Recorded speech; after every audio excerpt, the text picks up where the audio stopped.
Diana Johnson. Mr. Speaker, Hull is full of hard-working, patriotic people, an outward-looking port city, trading every day with Europe.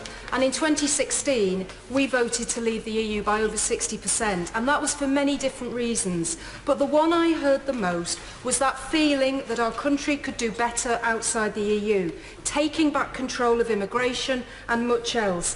At least, how could it be any worse? We have lower than national average life expectancy, lower wages, lower investment in transport and infrastructure, higher unemployment and fewer opportunities. And as the Shadow Chancellor said in his opening remarks, Hull people felt and feel ignored and left behind. And so the Leave campaign's promises were so attractive.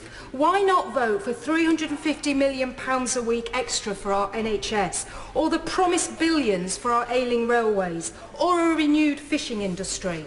And my near neighbour, the MP for Halton Price and Howden and the former Brexit Secretary, promised there will be no downside to Brexit, only a considerable upside.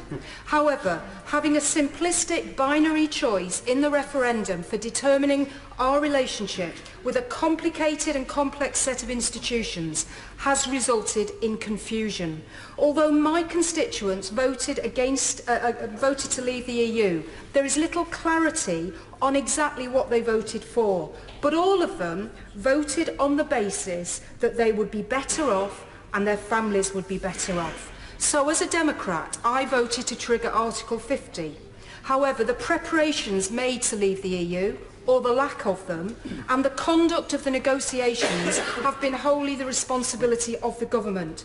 And while so much was made of the role of this sovereign Westminster Parliament, government has fought Parliament every step of the way to have a meaningful say in this most important issue.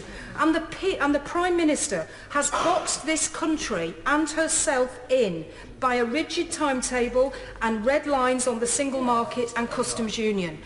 I cannot support the deal before us today because I sincerely believe that it will not ensure that my constituents' lives will get better. They will get worse, nor will it give us back control.